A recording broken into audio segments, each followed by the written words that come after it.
Good morning people. Lovely Sunday morning. और actually कल lecture दे नहीं पाया क्योंकि थोड़ा बिजी हो गया था, but today we are good. और last time magnetism and matter का लेक्चर नंबर 1 था। आज है लेक्चर नंबर 2 जेई नीट का।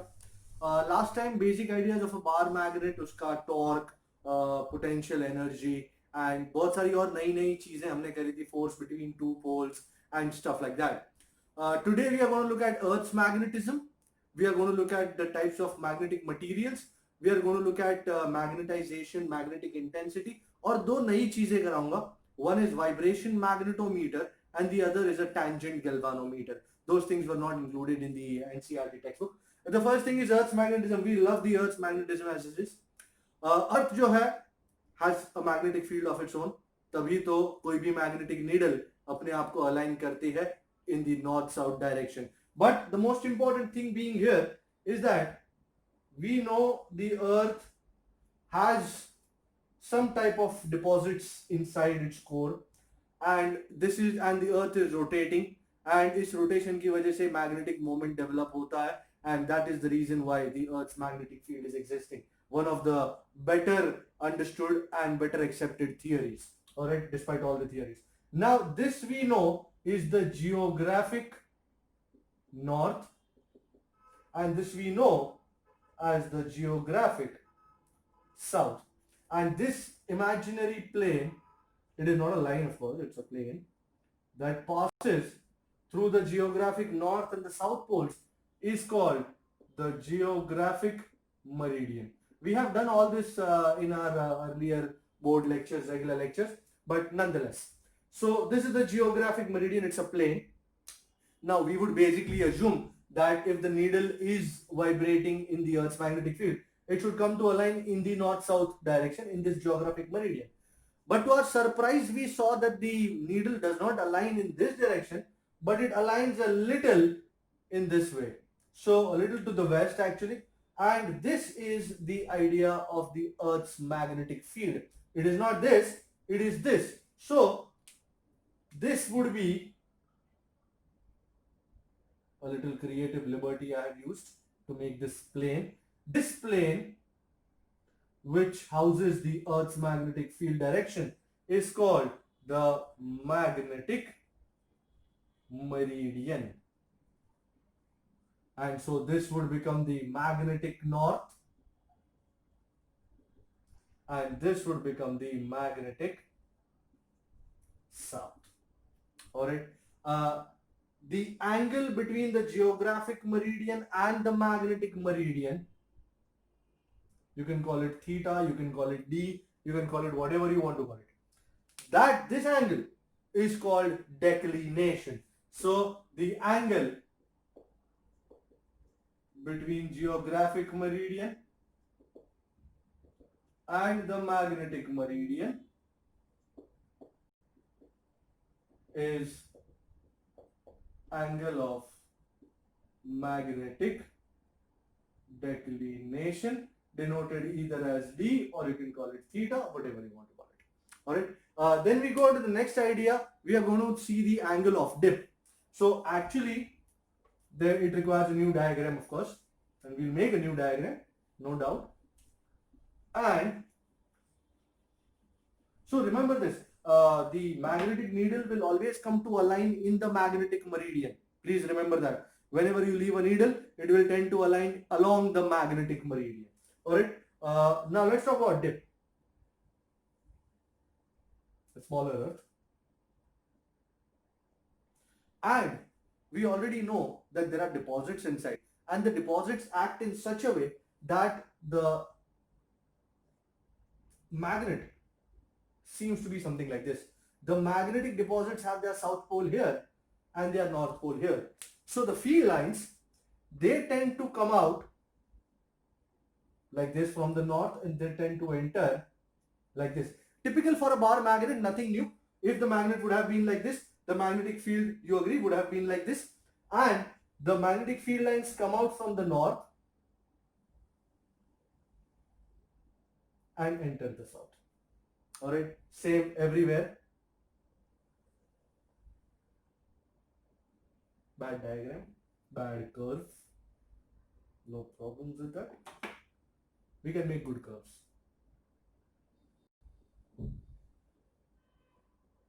Better one? No. Okay.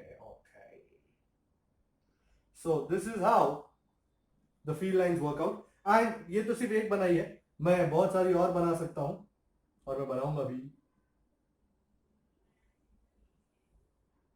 Those who have already seen this magnetic field का फंडा, they know field lines इस तरह होती है अर्थ की.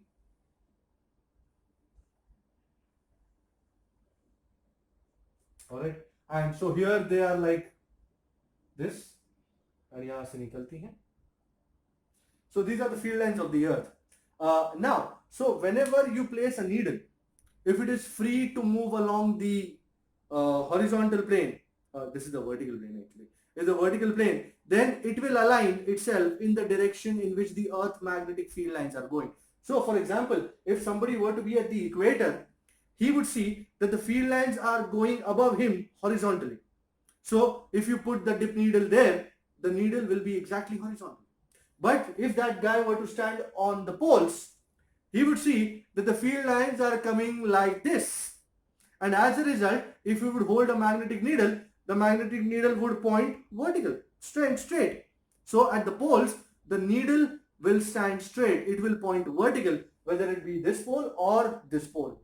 And if you are there on the equator, the needle will point horizontal. Everywhere else, the needle will show different directions. So if I were to draw a needle, something like this, you can see if a person would be standing on the earth, this is the person. He's standing on the equator. So you can see the needle is perfectly horizontal. If he's standing out here, the needle will be something like this. Wow. Okay. If he's holding the needle will point like this. Same thing here. If you were standing like this, back diagram, the needle will again point like this. Now don't tell me sir person उल्टा कैसे, पोल पे ऐसे ही होता है, अरे हमको diagrammatically इसी तरह दिखाया जाता है. So let us now define the angle of dip. How do we define the angle of dip? The angle made by the Earth's magnetic field with the horizontal is called the angle of dip. So angle made by Earth's mag field with the horizontal is angle of dip. You can call angle of dip delta, you can call it I, you can call it like this. And if I were to show you diagrammatically this angle of dip, then this needle is dipping like this, at any point, and this is the angle made by the Earth's magnetic field. We'll call it B with the horizontal. This is called I.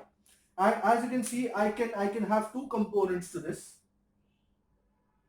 This would be the horizontal component, it would be called HE, and this would be the vertical component, which would be called ZE. To cut a long story short, horizontal component, the most important thing that comes after angle of dip.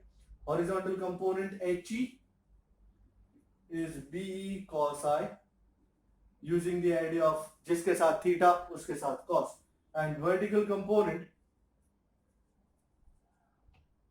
ZE is BE sin I. Also, if I take the Pythagorean theorem, and HE and ZE would form the two sides of the right angle and BE would be the hypotenuse. So what do I reach? I reach the formula BE is root of HE square plus ZE square, and tan I would get the angle of dip tan I as ZE by HE. So these are the four formulas which are very important to me. Let me go one step further. If you were to stand on the equator, there would be no vertical component, and on the equator, as I told you, the needle is absolutely horizontal. There is no vertical component. It's not dipping anywhere, so there is no vertical component. And if you were to stand on the poles, the needle would be perfectly vertical, So there would be only vertical component, there would be no horizontal component. So let me put this down as a note. On the equator, angle of dip I is 0 degree. So ZE is 0 and HE is BE. On the poles, we are talking about the magnetic poles, people. Angle of dip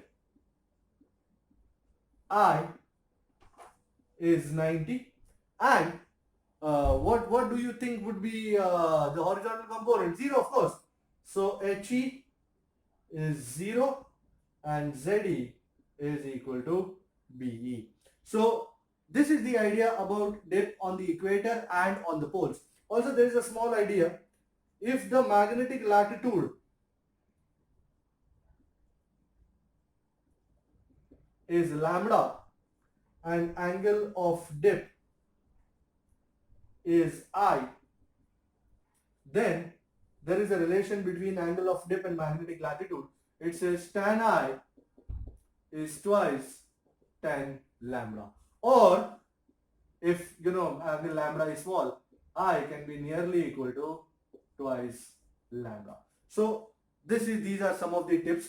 Acha, one more thing. If I align a needle along the magnetic what do you call it, meridian, then the needle will stand in the exact angle of dip. So this is the magnetic meridian, and if I were to put a needle here, magnetic needle, then it would align along this direction.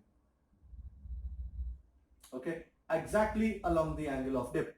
It would be like this. This is HE and this would be ZE. And in this plane, in the magnetic meridian, tan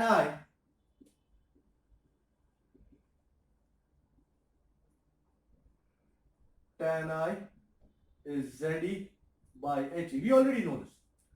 But if I were to take another plane, in a way that, suppose this is my magnetic meridian, If I were dipping the needle, it would be something like this.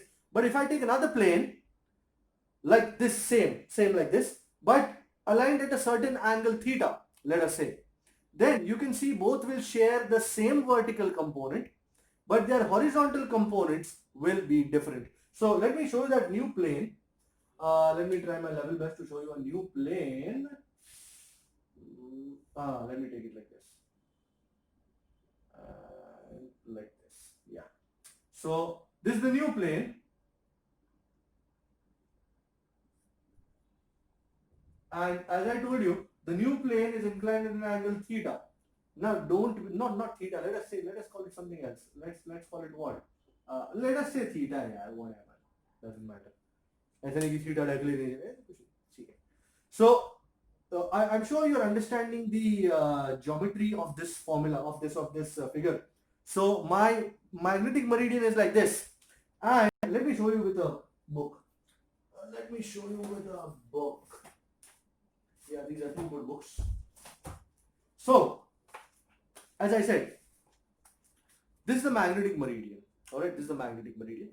This is another plane. If you can see, they are both like this. And ये दूसरा जो plane है, it is at this angle, like this. Alright, you can see this like this. So, इन दोनों के बीच में angle कितना है? Theta, which I have represented as theta out here. And you can see, since both are joined here, the vertical components of both will be same. The ZE of both will be same. This is HE, तो ये theta हो गया, तो this will be different. जिसके साथ theta उसके साथ cos, we'll call it HE dash, and it will become something like this. Let me show you. So ZE is same for both of them. This is HE, and this is, let me draw it in black. It will be visible in black. So this is HE dash. So, and इस plane में आपका जो needle है वो एक अलग plane बना रहा है. Let us call it I dash. Yeah, let's call it what? I dash, let's call it. So, इस plane में magnetic needle is dipping down in I dash. In new plane, so the new angle of dip, tan I dash will be ZE तो same है over HE dash. And what is HE dash? It is HE cos theta. And this needle would be something like this. Too many diagrams and too many things. Let us try to understand this. HE को यहाँ दबा देते हैं और तुम्हारी नई needle जो है वो इस तरफ है. Okay, this is I dash. Let's take away this. Okay, not this. This is I dash. Okay, so this is how we are rolling. And when I divide 1 and 2, what do I get? I'm sure you've seen this all. So let me take this off. If I divide 1 and 2, no, I think let me show you once more how I intend to put this together. Okay, so let me take two books. This is the magnetic meridian. I need you to understand this. And this is my angle of dip. I'm showing this to you in the diagram here. If you see this, this is the black colored plane, the magnetic meridian, and this is my magnetic needle, this one, and this angle is I, this is HE, this is ZE. Okay, now I've taken another plane. पहले दोनों ऐसे थे, but अब मैंने घुमा दिया इसको theta angle से. So in this plane, my needle is going down and let us say I dash. So this is I dash, which I've shown you. This is I dash. This is HE dash.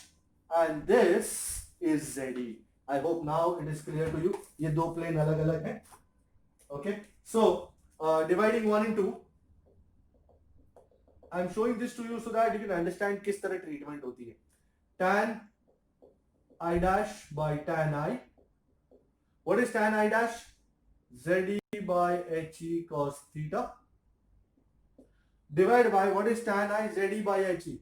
तो HE ऊपर चढ़ गया, ZE नीचे आ गया, ZE cut, HE cut. So you are left with 1 by cos theta.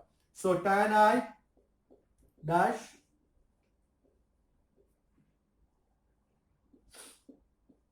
by tan I is 1 by cos theta. Do not forget even for one instant that tan I, this I is the true angle of dip. I is the true angle of dip. And I dash is the angle of dip in the new plane. Let me be absolutely clear of that fact.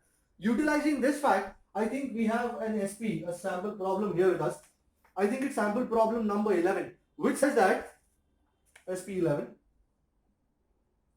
which says that if a magnet is suspended at an angle 30 degree to the magnetic meridian. So this is a magnetic meridian and it is being, shifted by 30. So in here we have denoted it as theta. So here theta is 30 degree. And what it is, the dip needle makes an angle of 45 degree with the horizontal. So I dash जो हो गया हमारा 45 degree. And they want us to find the true angle of dip. Okay, true angle of dip, we'll give them true. We are all true. I think it's a simple putting a formula out here. So tan I dash by tan I is 1 by cos theta. So what is I dash 45? So tan 45 by tan I is 1 by cos 30. Let me take tan I there, let me take cos 30 here. So tan 45 is 1, you know that, into cos 30. And cos 30 is root 3 by 2. So I is tan inverse root 3 by 2.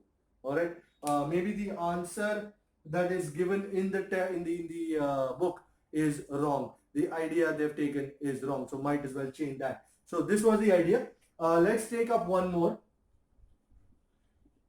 What do we have now? You have this idea that whenever you put a magnet in the Earth's magnetic field and neutral point mil jata hai. There are cases about neutral points. What are neutral points? Neutral points are the points where the effect of the magnetic field of the magnet is cancelled or opposed or annulled by the horizontal component of that place of the Earth's magnetic field at that place. So at that point, magnetic fields will be equal and opposite, and as a result the net magnetic field will be zero. Such points where the net magnetic field is zero are called null points. So there are cases. So let's take a case. I think we have got an SP with that case. Do we have an SP with that case? I think we have an SP with that case. I think we'll take that SP. The SP14 is also lovely. Let me take SP14 for you. SP लेते लेते ही देखेंगे क्या है. They say the latitude lambda is 5 degree. It's a small SP. The angle of dip is nearly. I, we already know this. I is nearly twice lambda. So I is nearly twice lambda, which is 2 into 5, which is 10 degree. This was just, a starter. Okay. It's okay. I just found this to be a little different. Okay, what is SP15? SP15 says a bar magnet 30 centi long. So 2L is 30 centi.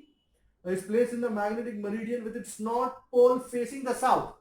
People, north pole facing the south. Suppose this is the Earth's south and this is the Earth's north. And तुम्हारा जो magnet है उसका north pole facing south है. First things first, इस magnet का magnetic field lines कैसा होगा? North से south जाएगा, south से वापस मैं इसको उड़ा देता हूं, बीच में कुछ अच्छा नहीं. नॉर्थ आएगा, ये नॉर्थ है, ये साउथ. एक ही फील्ड लाइन बनाइए ताकि अपना काम होता रहे. भाई सबसे पहली बात, how is the earth's magnetic field directed? आपने अभी देखा थोड़ी देर पहले, ये तुम्हारा नॉर्थ पोल था, ये साउथ पोल था. एक्चुअली फील्ड लाइन यहां से आ रही है और यहां जा रही है. So it is going from south to north. So तुम्हारा जो अर्थ का फील्ड लाइन है, कहां गई रेड पैन, वो कैसा होगा? हॉरिजॉन्टल कंपोनेंट कुछ इस तरह. 2-3 लाइन बना देते बहुत हो गया. So this is your HE. Okay, now they have asked you कि नल पॉइंट जो है, उन्होंने नल पॉइंट के बारे में कुछ बोला है. Null point is obtained at distance of 30 centi from the centre. So R is 30 centi from the centre. And और क्या है? Calculate the pole strength of the magnet. Okay, horizontal component दिया हुआ है, कितना है? 0.34 gauss. So gauss is 10⁻⁴ tesla. Okay, now let's check up क्या हो सकता है. First things first, before we proceed, do you see now there are only two possibilities that the null point might lie on the axis or it might lie on the equator. पहले equator checkup करते हैं जी. Suppose ये point होता है equator का, late us call it point P. इस point पे horizontal component किस दिशा में है? इस दिशा में है. You can see that. अच्छा, इस मैग्नेट का मैग्नेटिक फील्ड किस दिशा में है? इस दिशा में है. ओ, तो B और HE इक्वेटर पे are both in the same direction, so they are not going to cancel. वो तो पॉसिबिलिटी ही नहीं. ऑन द अदर हैंड, अच्छा मैं लिख दूं यहां पे, consider point P on equator. HE and B are both in same direction, so no null point. No null point on equator. अच्छा, so let us, अब दूसरा ऑप्शन है कि बचता है on the axis. Let us say this is a point on the axis. इस point पे थोड़ा अच्छा पॉइंट लेते हैं यार, पॉइंट लेने मजा आना चाहिए, है ना? सो ये बीच वाली काट डालते हैं. नहीं ठीक है यार, रखते हैं. नहीं काट डालते यार, क्या करने का. और इसको एक लाइन लेते हैं. ओके, सो इस लाइन पे आप देखें, this is a line, the axial line. इस लाइन पे let us call it point T. इस लाइन पे हॉरिजॉन्टल कंपोनेंट कैसा है? ऐसा. And you can see magnetic field due to magnet कैसा आ रहा है? ऐसा. Wow. So at point T on axis, HE and B are opposite, so null point lies on the axis. wherever पहला काम संपन्न हुआ कि हमको पता चला null point lies on the axis. So at point T, B has to be equal to HE. भाई what is the equation for magnetic field at a point on the axis? तुम बोलोगे sir mu naught by 4 pi 2m by r cube. भाई that was the equation जब your r was much greater than l. यहाँ पे r 30 है और l 15 है. So these are comparable. You can't take r cube just like that. तो तुमको basic equation लेना पड़ेगा एक्सिस वाला, which I'm sure you remember. How much? Mu naught by 4 pi 2mr over r square minus l square the whole square. Last time लोचा मारा था इसमें अपन. Okay. And I think तुमको m की जगह qm into 2l लगा देना है. Be my guest. क्योंकि ऐसा भी कर सकते हो ना, पहले m फाइंड करो फिर m is equal to qm into 2l फिर 2l लगा लो. इससे अच्छा यही लगा देते हैं, ज्यादा बेटर रहेगा. 2 qm into 2l into r over r square minus l square the whole square is he. Now this is not going to be a piece of cake. qm find करना है, चीजों को सही रखना है, सेंटीमीटर में है सब कुछ. So you better be careful, नहीं तो हालत खराब हो जाएगी. सो बहुत ही शांति से. अभी इस डायग्राम की जरूरत लग रही, कोई जरूरत है तो रखते हैं. ठीक है चलो लेट्स सी क्या मिल रहा है मुझे. म्यू नॉट बाय 4 पाई, फिर मैं वहां लेके जाऊंगा 10⁻⁷. मुझे एक जगह से दूसरी जगह लेके जाने में बहुत दिक्कत होती है, कभी ना कभी कुछ ना कुछ जोड़ हो ही जाता है. 2l is 30 cm. You want to write 0.3, 30 cm is 30 into 10⁻⁻2, or you can write as 0.3. 0.3 या 3 into 10⁻⁻1. डेसिमल से सावधान. r 30 cm again.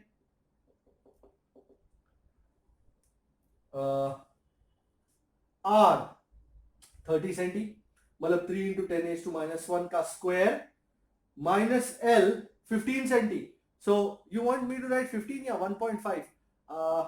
1.5 लिखते ज्यादा बेटर होता है. So r is 3 into 10⁻⁻1 का स्क्वायर minus 15 मतलब 1.5 to 10⁻⁻1 का square the whole square. And ये he है, he 3.4 into 10⁻⁻5. इसको थोड़ा दबा दो. ओके तो पहले जो निकालना है वो निकाल लेते हैं. 10⁻⁻1 का स्क्वायर इज 10⁻⁻2. तो 10⁻⁻2 10⁻⁻2 ये सब यहां आ जाएगा. एंड 10⁻⁻2 का होल स्क्वायर इज 10⁻⁴. तो बहुत ही शांति से. अच्छा -7 -8 -9 3 3 9 9 2 18. चुपके से, एकदम चुपके से. एंड यहाँ पे जैसे बोला था -2 का स्क्वायर -1 का स्क्वायर -2 -2 का स्क्वायर -4 एंड अंदर 3 का स्क्वायर 9 माइनस 1.5 का स्क्वायर 2.25. खत्म नहीं हुआ, इसका भी स्क्वायर करने का चचा. ओके पर एटलीस्ट हमने मैनेजेबल प्रोपोर्शंस में तो ले आए. अब यहां से ठा करके इधर लाना. आप एक बार नजर मार लो वो साइड पे, मैं वो साइड उड़ाने जा रहा हूं. सो थोड़ा शांति से करेंगे तो हो जाएगा. थोड़ी ही देर में आंसर प्रकट होगा, बट उसके लिए बहुत शांति की जरूरत होगी. So let's check it out. अब QM को QM देखा, QM कहा गया बेचारा. QM को आइसोलेट करने का टेम आ गया है. QM ये उठा के यहां ले जाओ. 3.4 into 10⁻⁻5 into भाई 9 minus 2.25 6.75. 6.75 का square into 10⁻⁴. the whole over 18 into 10⁻⁹. -4 -5 -9 -9 cut जाएगा तुरंत, इससे पहले कि लफड़े हो अत्यंत. एंड 6.7 मल्टीप्लाई करके देख ले तो ज्यादा अच्छा रहेगा. 6.7 7 7 49 7 6 42 46 7 6 42 6 36 40. So 9 and 8 and 4 and 4 45 करीबन. And 18 3s are 54, 18 2s are 36. 36 और 54 के बीच में पड़ रहा है 45. So करीबन 2.5. And 3.4 3.4 6.8 6.8 plus 1.7 8. How much is 6.8 plus 1.7 8.5 करीबन 8.5. Ampere metre. You might as well check the answer. कुछ आ रहा है करीब 8.5 के आसपास. 8.6. या लवली लवली लवली. सो 8.6 वाला आ चुका है हमारे साथ. अच्छा, अब मैं राउंड 1 का 17 भी इसी वक्त करने जा रहा हूं. इसी वक्त क्या कहता है राउंड 1 का 17? The Earth's magnetic induction at a certain point, so they've given you B, is 7 into 10 raised to minus 5 Weber per meter square. Another way of writing Tesla. And it is to be annulled. Annulled means cancelled, opposed by the magnetic induction at the center of a circular conducting loop of radius 5 centi. Okay. Required current in the loop is they want I. So, magnetic field due to coil at the center of the coil has to be equal to the Earth's magnetic field. जगह की तंगी है. What is the magnetic field at the center of the coil? Moni by 2r. पर Moni by n नहीं है, तो mu naught I by 2r is B. And I think लगा देना अच्छा रहेगा. 4 pi into 10 raised to minus 7 into I. ये I current है श्रीमान. Dip नहीं है. And this is 5 centi, right? 5 centi. And B is 7 into 10 raised to minus 5. So I think 5 2s are 10. 10 into 10 raised to minus 2 is 10 raised to minus 1. So 7 into 10 raised to minus 5 into 10 raised to minus 1 upon 4 pi. That's 12.56 into 10 raised to minus 7. Minus 5 minus 1 is minus 6. Minus 6 plus 7 is 1. So this will become 70 by 12.56. अगर आपको seriously 12.56 से नफरत ही है तो आप multiply by 8 कर सकते हो. मेरे को करीबन 5.6 के आसपास का आंसर लग रहा है. यस, क्योंकि सीधा है ना. यहाँ पे 8 करो, यहाँ पे 8 करो, ये 560 हो गया, ये करीबन 100 हो गया. 5.6 ampere is the answer ladies and gentleman. Okay, अच्छा, तो ये हो गया राउंड 1 का 17. आप लोग देख लीजिए, फिर थोड़ा आगे बढ़ते हैं.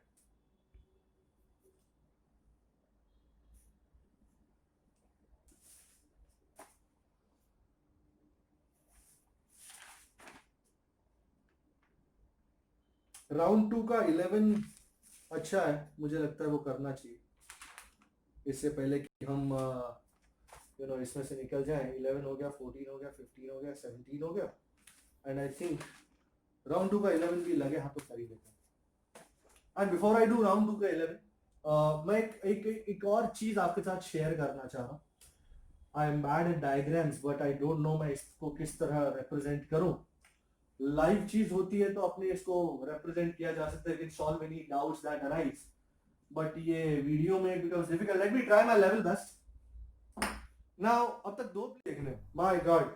सो let's take it as a note. सबसे पहला ब्लू कलर मैग्नेटिक मेरिडियन का. मैं इसको किस तरह ड्रॉ करा.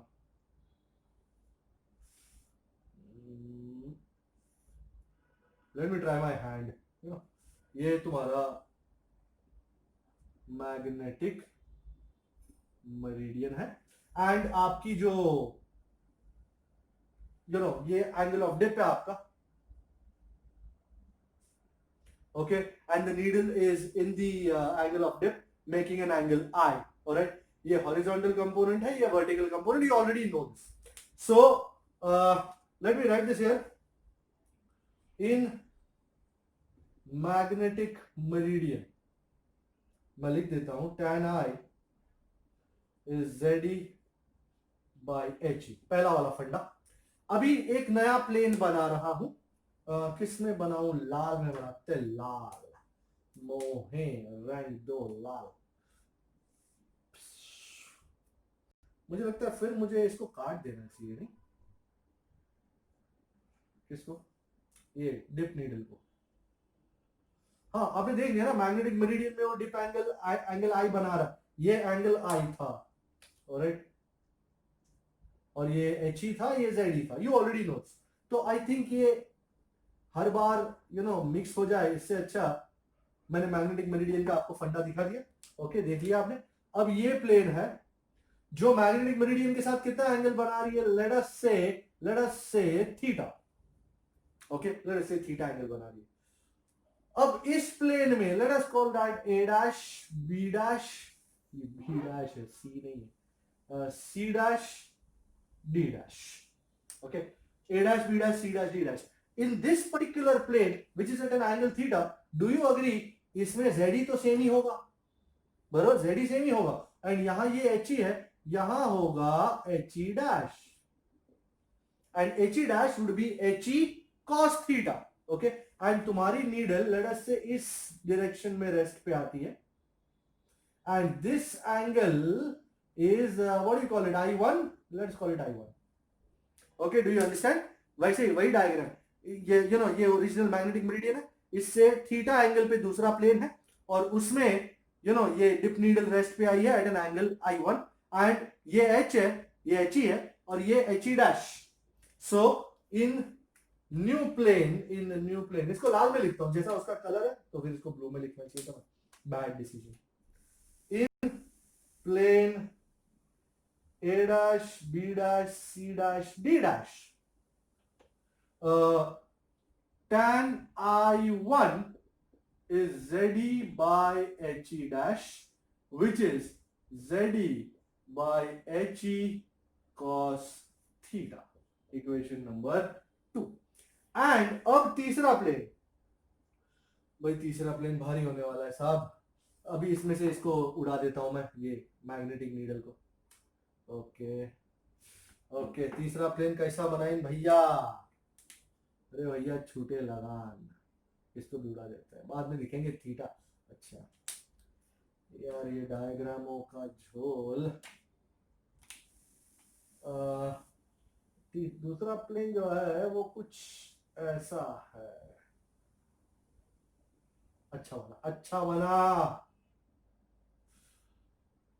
और ये लेट अस से, अच्छा ये जो प्लेन है ना, ये थीटा है, और ये जो प्लेन है ए, नाम क्या दे इसको, A dash B double dash C double dash D dash. ये जो प्लेन है A dash B dash C dash D dash और A dash B double dash C double dash और D डैश, ये दोनों 90 डिग्री पे है. तो if this is theta, you agree this will be 90 minus theta. I hope you agree. Alright, so अगर दो planes 90 degree पे हो और ये बीच का प्लेन इसके साथ थीटा बना रहा है, तो how much is this going to make 90 minus theta. And इस प्लेन में, सो अगर ये है तुम्हारा HE, अब मैं दिखा पा रहा हूं,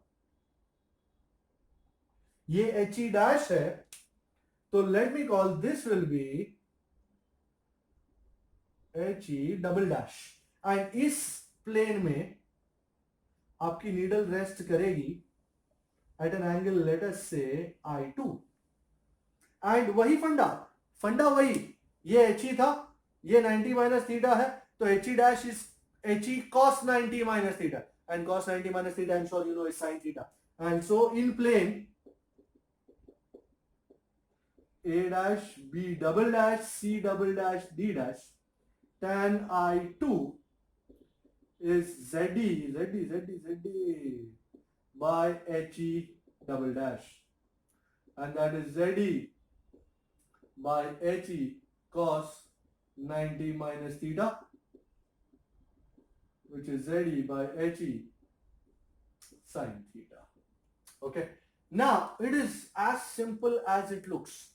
अगर आप ध्यान से देखें तो ये sin थीटा मैं यहां ऊपर ले लूं तो become ZE by HE tan I2 by tan I2. ZE by HE क्या है भाई? tan I. ओके, सो इधर this is tan I by sin theta, इसको मैं नंबर 3 देता हूं, and this is tan I by cos theta, इसको number 2 देता हूं. बराबर. अच्छा, फ्रॉम 2 and 3 मैं sin थीटा को आइसोलेट करूं तो sin थीटा ऊपर चला गया, tan I2 नीचे आ गया. sin theta is tan I by tan I2, and cos theta इस cos थीटा को ऊपर ले गया, tan I1 नीचे आ गया, is tan I by tan I1. भाई let me square and add sin and cos. So sin square theta plus cos square theta, it's anybody's game now. Tan square I by tan square I2. plus tan square I by tan square I1. Sin square plus cos square is 1 और यहां दोनों में से tan square I common निकल रहा है. So 1 by tan square I is 1 by tan square I2 plus 1 by tan square I1. And let me write this as a lovely equation. 1 by tan is cot. So cot square I is cot square I2 plus cot square I1. बहुत ही सुंदर equation हमने derive कर लिया. ये equation ये कहता है कि in magnetic meridian the angle of dip is I. If I have another plane which is inclined at theta to the magnetic meridian, and in that plane the angle of dip is I1. I have another plane which is inclined at 90 minus theta with the magnetic meridian. Then the angle of dip in that plane is I2. Then the relation between true angle of dip in plane 1 and angle of dip in plane 2 is this. Cot square I is cot square I2 plus cot square I1. This was a lovely idea और diagram भी माशाअल्लाह क्या बना है, एकदम चकाचक बना है. So this was the thing. ये एक नोट था.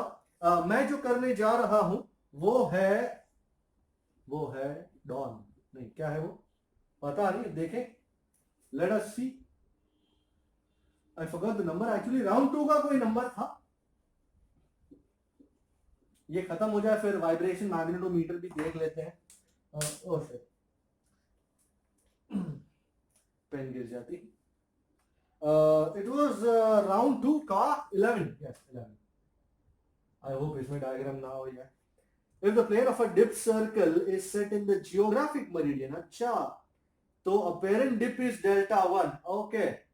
तो इसका मतलब ये आपको पता ही है ना. सपोज ये मैग्नेटिक मेरिडियन है, तो जोग्राफिक मेरिडियन लेट अस से ऐसा है या ऐसा, जैसा भी बोलो, एंड ये जोग्राफिक मेरिडियन और मैग्नेटिक मेरिडियन, इन दोनों के बीच में एंगल कितना है, declination D. You remember that, declination D. तो पहले वही अपना कितने एंगल है, vertical plane parallel to the राम, या 3 डायग्राम बनवाएगा ही मेरे से आज. सो ये तुम्हारा मैग्नेटिक मेरिडियन है. पता नहीं डायग्राम को आज मेरे से क्या है. तो मैग्नेटिक मेरिडियन में लेडीज एंड जेंटलमैन अपना वो क्या था, क्या बोलते हैं इसको, dip. tan I is ZE by HE. I think you can virtually see it with your eyes, right? ये HE है, ये ZE है, ये तुम्हारा नीडल है और ये I है. Alright, I'm not making it, okay? फिर क्या कहता है, अच्छा शुरुआत कहाँ से हो रही है. If the plane of the dip circle is set in the geographic meridian बनाओ जी. ओके जी, geographic meridian. तो ये आपका geographic meridian बोलो.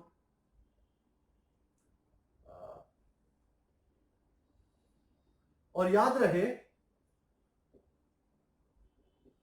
ज्योग्राफिक मेरिडियन और मैग्नेटिक मेरिडियन के बीच का जो एंगल होता है वो होता है डेक्लिनेशन. लेडीज एंड जेंटलमैन, नाम है उसका डेक्लिनेशन, कहते हैं उसको डी. तो ये एच ही हुआ अगर, तो ये हो गया तुम्हारा एच ई डैश. वही फंडा है यार, कोई डिफरेंस नहीं. एच ई डैश और ये जेड ही है. So in the geographic meridian को नाम दे देते हैं A, B dash, C dash, D dash. So लाल कलर का ढक्कन. इन जियोग्राफिक मेरिडियन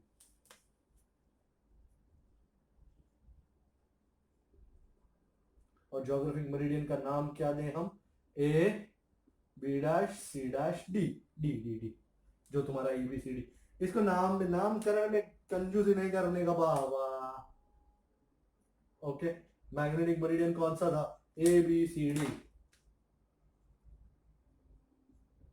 सो वही अपना tan उन्होंने क्या दिया है, अपैरेंट डिप डेल्टा 1. सो यहां डिप है डेल्टा 1. तुम्हारी नीडल ऐसी आ रही है, ऐसी आ रही है, और ये नीडल इस प्लेन के साथ कितना एंगल बना रही है, delta 1. So tan delta 1 is ZE, तो सेम है दोनों का, एंड यहां आ गया HE dash, and HE dash is HE cos D. Equation number 2. अब कोई तीसरी प्लेन भी है महाराज। क्या है भाई तीसरी plane? It is then set in a vertical plane perpendicular to the geographic meridian. यार वही है यार, क्या है यार? And apparent dip angle is delta 2। Okay, तो इसको उड़ा दिया। ओके, काली काली प्लेन, ये काली काली प्लेन। भाई इसका कितना है जी? 90 माइनस डी। ठीक है, एंड इसमें एंगल ऑफ जो तुम्हारा वो है वो कितना है? डेल्टा 2। डेल्टा 2 है क्या? डेल्टा 2 है क्या? Yes yes yes, delta 2। Okay, तो नाम क्या दे हम? B double dash C double dash. So in new plane, in perpendicular plane लिखते हैं A B double dash C double dash D. tan delta 2 is ZE same same same same same HE double dash. और ये HE double dash is cos 90 minus D.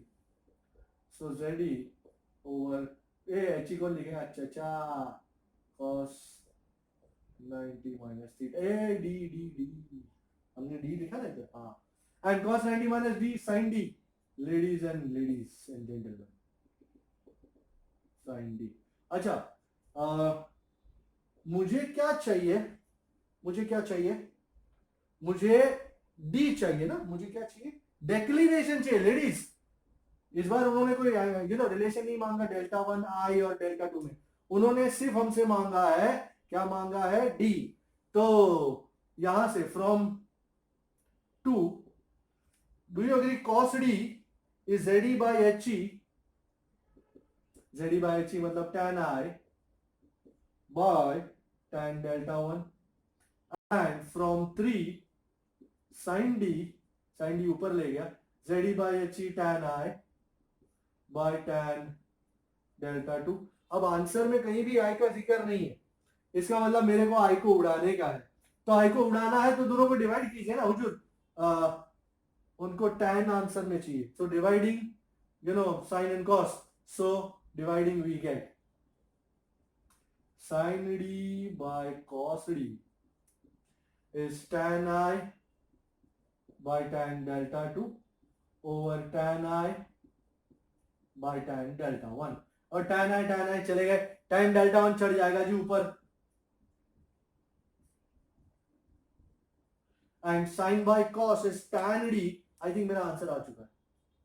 Do we have something like this? Tan D is tan delta 1 by tan delta 2। Do we have something like this? Yes. So D is tan inverse tan delta 1 by delta 2। This is your answer। चकाचक numerical solve हो चुका है, देख लो जरा। Okay, काफी देर इसमें हमने बिता दी। अभी वाइब्रेशन मैग्नेटोमीटर फटाफट लेते हैं। भाई वाइब्रेशन मैग्नेटोमीटर होता क्या है? इट इज अ डिवाइस, जैसे potentiometer is a device that is used to compare the EMF of two cells. उसी तरह vibration magnetometer is a device which is used in the Earth's magnetic field and is used primarily to compare the magnetic moments of two bar magnets। So it is used to compare the magnetic moments in short। So किस तरह use होता है? नाम इसका दे देते हैं vibration. दो uses हैं इसके, वाइब्रेशन मैग्नेटोमीटर। जैसा मैंने कहा, यूजुअली कोई भी मैग्नेटिक नीडल हो, उसे किसी भी मैग्नेटिक फील्ड में अगर ऑसिलेट करने दो, it perform simple harmonic motion. And I am sure you remember the time period, T is 2 pi root of I by M B, बराबर normal. But here I am allowing it to oscillate only in the horizontal component of the Earth's magnetic field। We allow needle to oscillate in the horizontal component of Earth's field, मतलब HE। and as a result तुम्हारा time period क्या आ जाएगा? T is equal to 2 pi root of I by M HE। okay, this is going to be your prime equation। so use one to compare magnetic moments of two magnets. So कैसे करेंगे? पहले एक magnet को oscillate करने देंगे, उसका time period major करेंगे से t1। So t1 is 2 pi root of I by m1 into He। फिर उसी के जैसा एक दूसरा मैग्नेट लेंगे, सेम मोमेंट ऑफ इनर्शिया, तो उसका हो जाएगा t2 is 2 pi root of I by m2 He। And एक काम करें, दोनों को डिवाइड करें, तो डिवाइड करने पर क्या मिलता है? t2 by t1 is root of m1 bye m2। Squaring both sides, करने पर मिलेगा m1 bye m2 is t2 square by t1 square. So in a very simple equation हमने लगा डाला और दो मैग्नेटिक मोमेंट्स का कंपैरिजन हमको मिल गया। Now use to is called sum and difference method. तो इसके लिए मैं ये सब कुछ उड़ा रहा हूं। तो यूज टू के लिए हम दो मैग्नेट्स का यूज करेंगे। पहले केस में हम दोनों को इस तरह रखेंगे कि उनकी मैग्नेटिक मोमेंट्स ऐड हो। So use to we call it the sum and difference method. हमारे पास दो मैग्नेट्स हैं, तो हम इस तरह कर रहे हैं केस वन, सम पोजीशन। ये क्या होता है जी सम पोजीशन? मतलब दो मैग्नेट्स को इस तरह अरेंज करें, सपोज ये मैग्नेट 1 है, इसका मैग्नेटिक मोमेंट कैसा होगा? South to north of course. और ये मैग्नेट 2 है, इसका भी साउथ इस तरफ, नॉर्थ इस तरफ।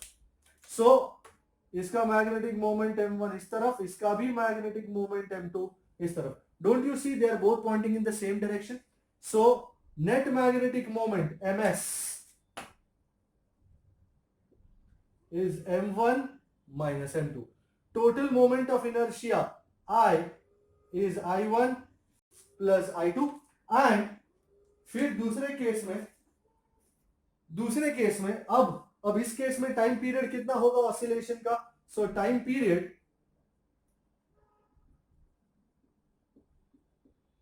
Ts is 2 pi root of I by ms into He।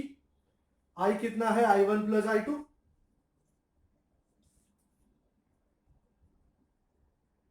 And ms कितना है? m1 a प्लस है। यार क्या ध्यान किधर है? प्लस है, दोनों ऐड हो गए, मैंने डिफरेंस वाले का डाल दिया। So this is Ts, I will call it equation number 1। तो ये हो गया सम पोजीशन, और अब मैं दिखाऊंगा आपको difference position. Now what is difference position? इसमें दोनों का मैग्नेटिक मोमेंट्स ऑपोजिट डायरेक्शन में होगा, पोलैरिटी अलग अलग होगी। You can see this, suppose ये साउथ है, ये नॉर्थ है, और दूसरे मैग्नेट का ये 1 है, ये 2 है, इसका साउथ इधर है, नॉर्थ इधर है। सो अंडरस्टैंड दिस, ये हुआ m1, तो ये होगा m2। Can you see both are opposing each other? तो md we'll call it, moment of inertia in difference position, m1 minus m2। हाँ, total moment of inertia I1 plus I2 ही होगा magnet जैसे भी रखे हो।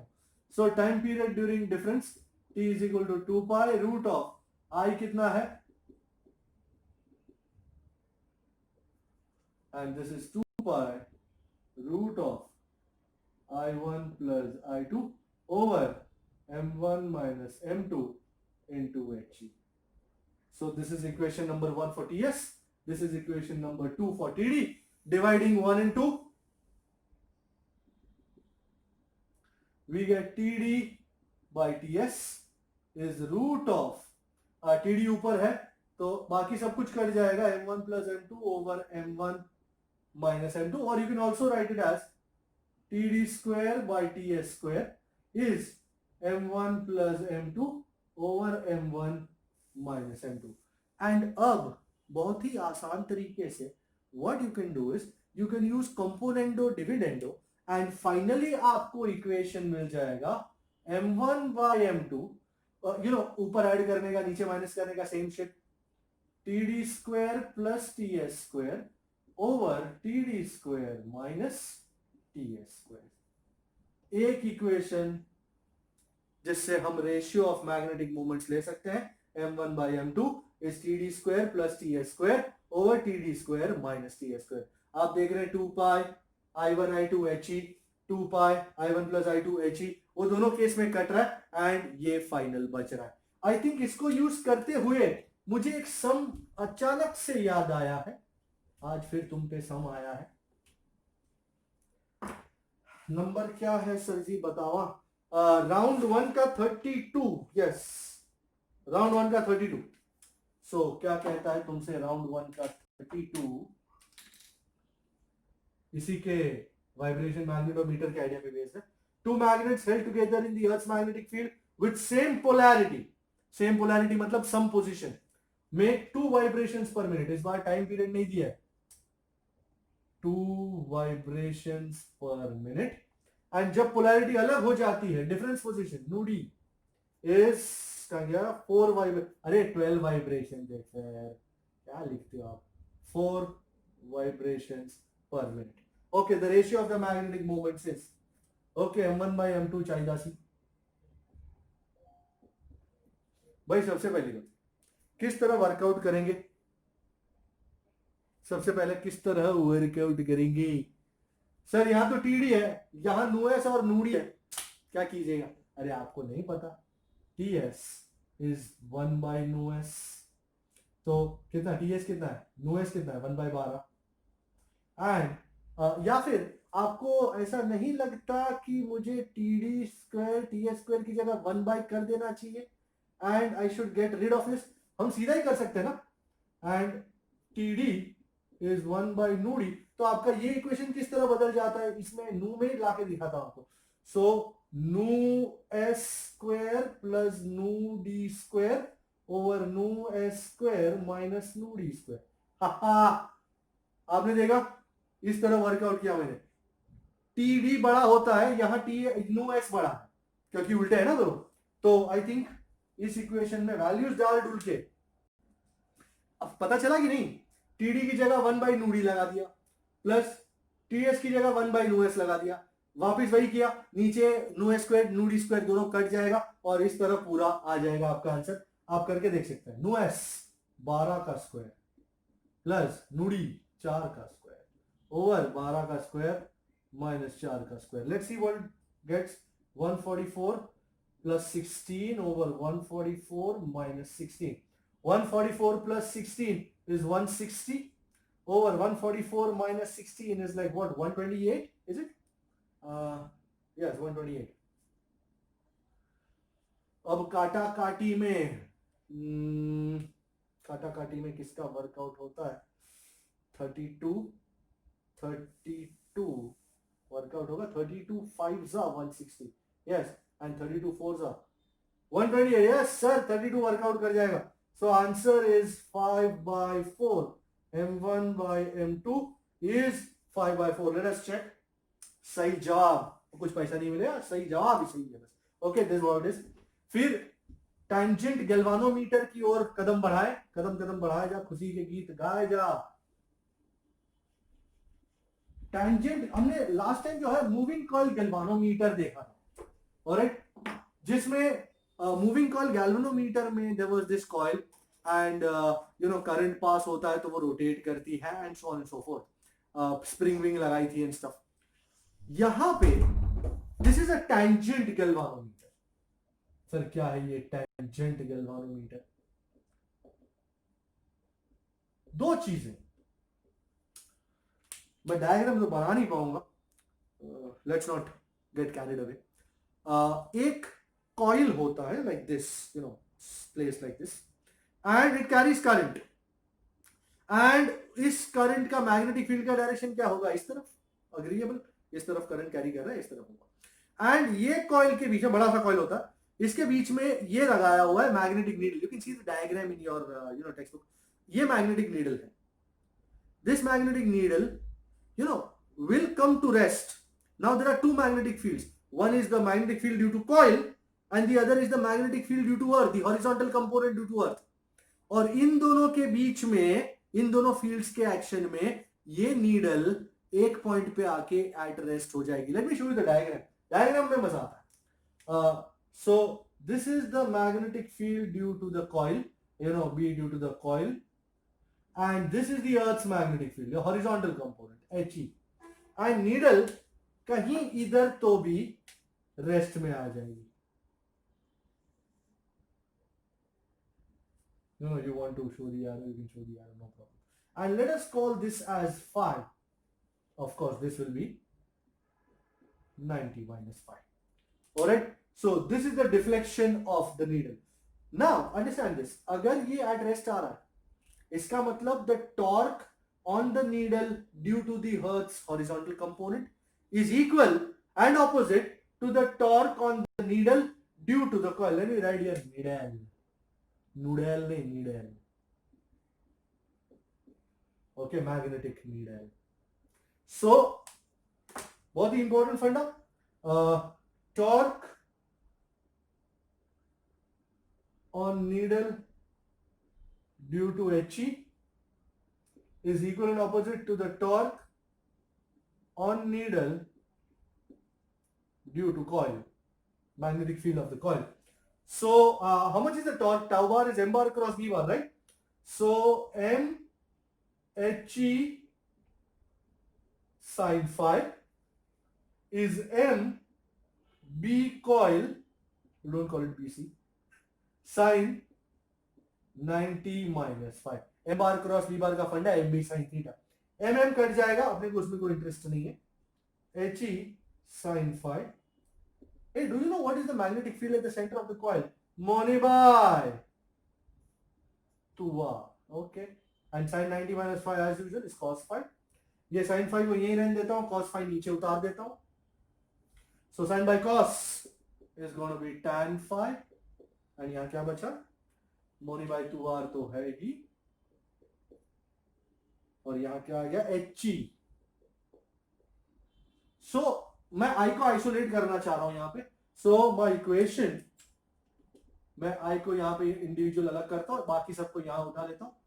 2r He by mu naught n the whole into tan phi. Now if you are watching carefully,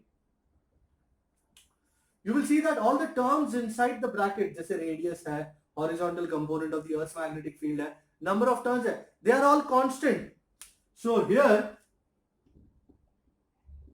R, He, N are all constant, and 2R He by mu naught N को हम K कहते हैं, reduction factor कहते हैं, नाम है इसका ऐसा.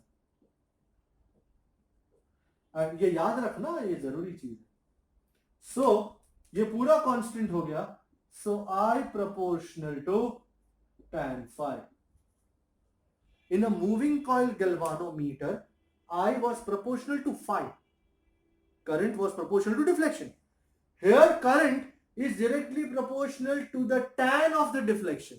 That is why, because I proportional to tan phi, it is called a tangent galvanometer. And do not forget, the most important equation will remain this. ये तो ठीक है, मैंने derive कर दिया. So current I proportional to the tangent, tan of the deflection angle. But this is going to be the chief equation. I is 2R He by mu naught n into tan phi. This is what is called a tangent galvanometer, जिसको इस्तेमाल करते हुए हमारे पास है round 1 का 41. आपके लिए खासम खास निकाले लाए. पे से खिदमत है राउंड 1 का 41.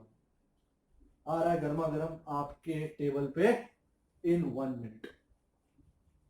सर कौन देता है 1 मिनट में? हम देते हैं, कोई दिक्कत नहीं है, एकदम गर्मा गर्म पेश किया जाएगा. देखो जरा, राउंड 1 का कौन सा नंबर बोला था? 41. Okay, a tangent galvanometer has a coil of 25 turns, 25 turns, and radius of 15 centi. Okay, 15 centi. तुम सेंटी मत हो जाना. Horizontal component He इस कितना है? 3 into 10 raised to minus 5. Okay, and the current required I चाहिए to produce a deflection of 45 degree. अच्छा भाई, let's see. Tangent galvanometer का इक्वेशन तो याद ही होगा. For tangent galvanometer इक्वेशन लिखी डाल देगा. I is equal to 2R He by mu naught n into tan phi. फिर देखना सब कुछ है अपने पास, रेडियस है, एच ई है, एन है, फाई है। अब क्या जान लोगे, R 15 centi, H E 3 into 10 raised to minus 5 tesla, mu naught 4 pi into 10 raised to minus 7, पहले लगा देते फिर बात करते, into 25 and tan 45. Tan 45 you know is 1. Minus 2 minus 5 is minus 7. Wow! बगैर कुछ किए 3 2s are 6 and 15 6s are 90. Okay. 25 4s are 100. Oh, 100 यहाँ पे. And this is like 3.14. Okay. So अगर मैं एक जहाँ काट दूँ तो this is 9 by 31.4. 9 4s are 36. 9 3s are 27. And अगर मैं इस तरह रखूं 31.4 और 90 into 10 raised to minus 1, करीबन 3 के आसपास जैसा पकड़ लो यार, बहुत ज्यादा हो नहीं, 0.28 के आसपास, माइनस 1 0.28 एम्पियर चेक कीजिए, कहीं 0.28 0.29 0.27 कुछ ना कुछ होगा, 41 का 0.29, यस सही जवाब। ओके, सो ये हो गया आपका टैंजेंट गैल्वानोमीटर। आगे बढ़ते हैं एंड लेट अस सी हमारे पास कितना वक्त बचा है, क्या वक्त बचा है या क्या बचा है, let us see how much time we have. 1 घंटा 6 मिनट हो गए। थोड़ा सा मैग्नेटाइजेशन वगैरह सब देख लेते हैं, सब इंपॉर्टेंट टर्म्स, ये सब चीजें हमने ऑलरेडी पहले देखी हुई है। यू नो फॉर एग्जांपल मेरे पास सोलेनॉइड है और सोलेनॉइड में मैंने करंट पास किया है and as a result magnetic field develop होता है inside solenoid. Magnetic field in absence of any material, in vacuum rather you can say. So B0 is mu naught छोटा ni। अब ये जो छोटा ni है उसको मैं नाम देता हूं h, if you remember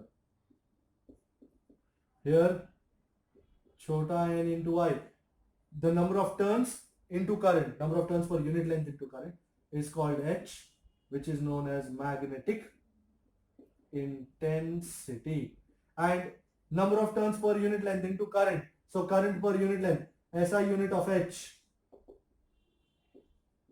is ampere per meter, याद रखिएगा।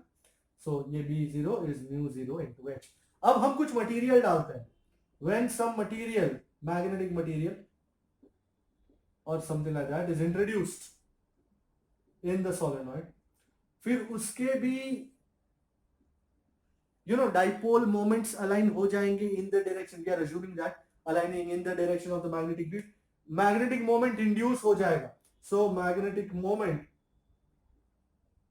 is induced, and now we are going to define a new term which is called intensity of magnetization. So intensity of magnetization is defined as what? M, induced dipole moment per unit volume. So induced dipole moment per unit volume. अब dipole moment क्या होता है? Qm into 2L, and volume क्या होता है? Area into 2L. So 2L cut. So isn't this pole strength over area? ठीक है, एक इक्वेशन है, बता दिया मैंने आपको। अच्छा, ऐसा unit of M is also ampere per metre. And फिर हम क्या करते हैं, इक्वेशन इन दोनों को, the net magnetic field inside the material, net magnetic field B is original magnetic field जितना था प्लस जो इंड्यूस हुआ वो। B0 को हम μ0h लिखते हैं, Bm को μ0m लिखते हैं, so this is μ0h plus μ0m, तो B by μ0 minus m is equal to h। तीनों को लिंक करता हुआ एक इक्वेशन। ऑल्सो हम मैग्नेटिक ससेप्टिबिलिटी डिफाइन करते हैं, magnetic susceptibility chi m is m by h। Now you know m का भी ऐसा यूनिट एम्पियर पर मीटर है, h का भी ऐसा यूनिट एम्पियर पर मीटर है, तो chi m is dimensionless, so m is h chi m, और उठा के यहां पे लगा देंगे। फाइनली हम फाइनल इक्वेशन में बिलीव कर रहे हैं, फाइनली क्या मिलता है हमको, b is equal to μ0 1 plus chi m into H. And there is no surprise here. 1 plus chi m is called mu r. So blue में लिखते हैं, इक्वेशन अच्छा है. And mu r is what? Relative permeability. And as a result तुम्हारा final equation क्या बन के खड़ा हो जाता है? फाइनल इक्वेशन बन जाता है क्या क्या क्या? फाइनल इक्वेशन क्या बन जाता है? B is mu naught mu r into H. So which tells you कि अगर आपका सिर्फ वैक्यूम होता तो the magnetic field would have been B is equal to mu 0 into H. But अगर आपका कोई और मटेरियल भी आपने इंट्रोड्यूस किया है which has a relative permeability mu r, then B is going to be mu naught into mu r into H. And और क्या बताना चाह रहा था? mu r is 1 plus chi m, वो बता दिया मैंने. Chi m and mu r are unitless, and mu naught into mu r can be written as mu. So B is mu into H. Mu is the absolute permeability.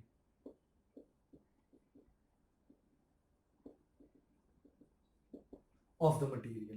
Alright, so this is going to be the absolute permeability of the material.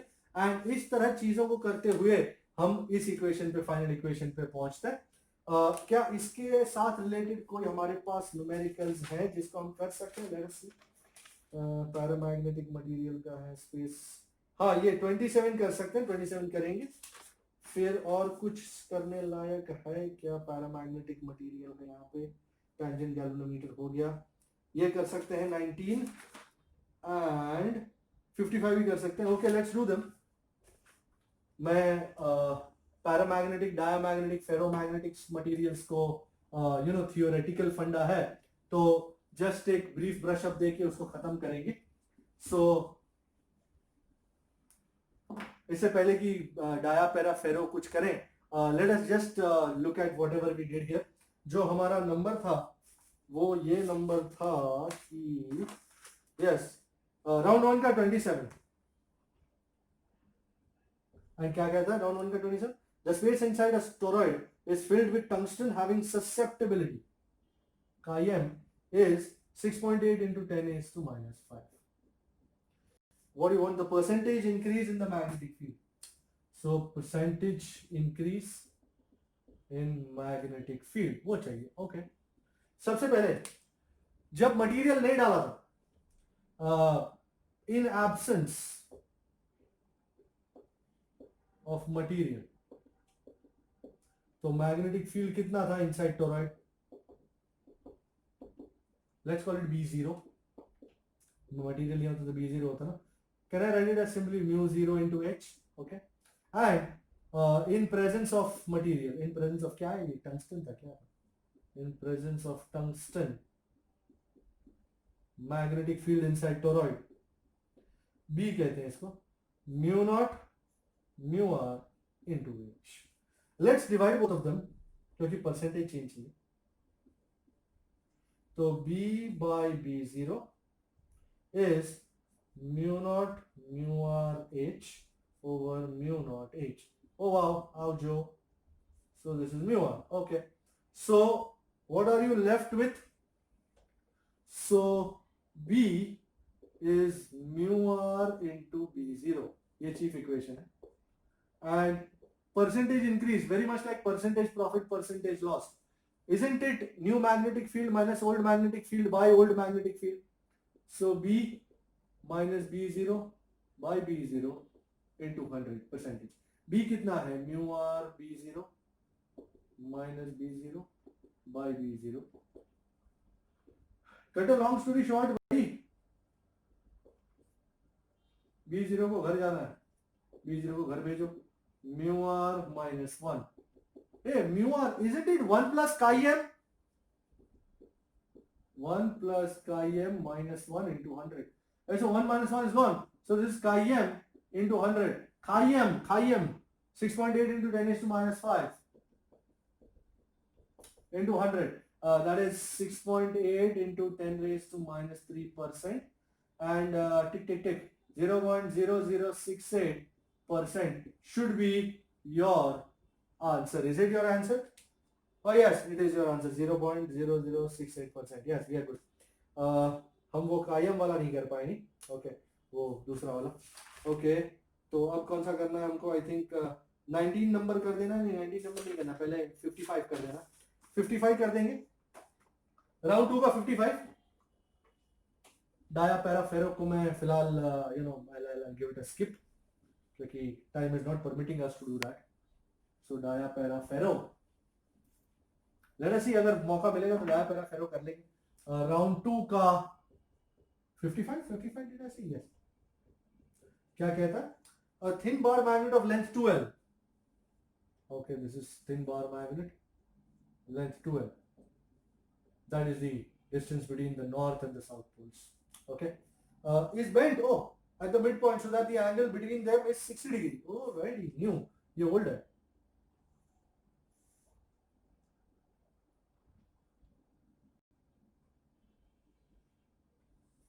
Okay, so midpoint से bend हो गया, तो this is L, this is L, this is north, this is south, and angle कितना बोलता है? 60 degree. Okay, what do we find out? The new length of the magnet. People. The new length of the magnet is actually what? Now in this case, what is the length of the magnet? 2L. What does it mean by length? The length of the magnet means the distance between the north and the south poles. अब हमने ऐसा bend कर दिया, length of the magnet होगी the new distance between the north and the south poles. Length of the magnet, कोई आपसे पूछे, is actually the distance between the north and the south poles. And in this particular case, now this is L, this is L, this is 60. By the geometry of the figure, so new length, let's call it L dash, will be how much? L, because the new distance between the north and the south poles is actually the third side of this equilateral triangle. ये L है, ये L है, 60 है, so this also has to be L. So the new length is L. This is number 55. Let's go to number 67. Number 67 is a lovely number that is to be done. So before we sign off, before we end up for today, 67 वाला करना है. क्या है number 67? It has two bar magnets of length 1 cm. Okay, दोनों magnets का length कितना है? 1 cm. Have magnetic moments. Okay, M1 is same as M2. 1.2 ampere meter square. All right. अच्छा, ये दोनों का अलग है बाबा, मुझे लगा दोनों का सेम है. So M1 is 1.2, दूसरे का है 1. They are placed on a horizontal table parallel to each other. Okay, parallel to each other with their north poles pointing south.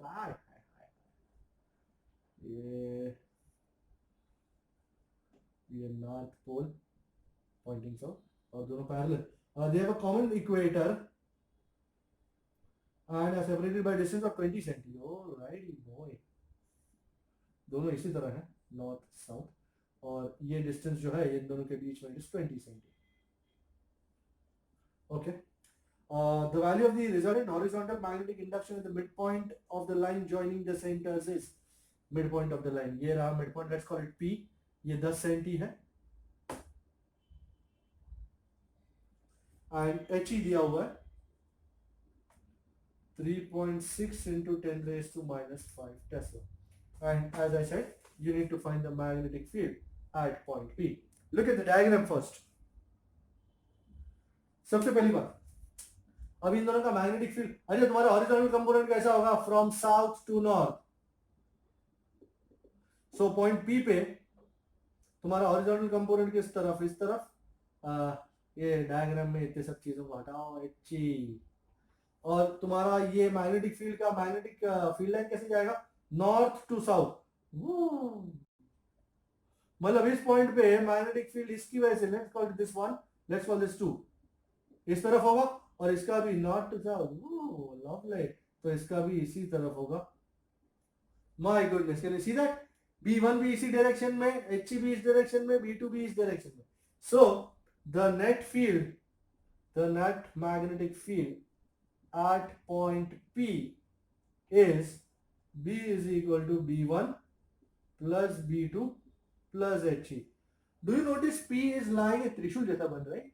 P is lying on the equator of both magnets. So what is the magnetic field at a point on the equator? अभी ये length 1 senti है और distance कितना है 10 senti. R लिख देते हैं, R is 10 centi. Can you see R is much greater than L? So as R is much greater than L on the equator, so what are we left with? B is equal to B1 equator पे mu naught by 4 pi M1 by R cube. B2 mu naught by 4 pi M2 by R cube and plus He. Let's put values. 10 raised to minus 7 into M1 कितना है 1.2 and distance कितना है 0.1. That's 10 raised to minus 1. 10 raised to minus 1 का cube 10 raised to minus 3. Same here 10 raised to minus 7 into 1 by 10 raised to minus 3. And He 3.6 into 10 raised to minus 5. Okay. This is 1.2 into 10 raised to minus 4. This is 1 into 10 raised to minus 4. And this is 3.6 into 10 raised to minus 5. I think 10 raised to minus 4 में ही ले लेते हैं या क्या करते हैं? अच्छा इसको 12 into 10 raised to minus 5. 10 into 10 raised to minus 5. 10 raised to minus 5 में ही लेते हैं, अच्छा रहेगा. 12 plus 10 is 22. And 22 plus 3.6 is 25.6. And if you want to represent it properly, might as well B is 2.56 into 10 raised to minus 4 Tesla. कोई भी चीज check किए बगैर इसका आंसर पता ही नहीं अपने को. 2.56 हो भी सकता है, नो आइडिया. ऑलराइट 2.56 हो सके ना भी हो सके. ऑलराइट तो ये है जो है. सो आई थिंक आज का कार्यक्रम जो है नियरली समाप्त हो गया. हमने काफी कुछ कर दिया पर एक आध चीज छोड़ दी. उस चीज को नेक्स्ट लेक्चर में ले लेंगे, कोई दिक्कत की बात नहीं. Thank you so much. इस वीडियो के साथ इसका होमवर्क भी आ जाएगा. So might as well do it and will see you in the next lecture. Bye bye.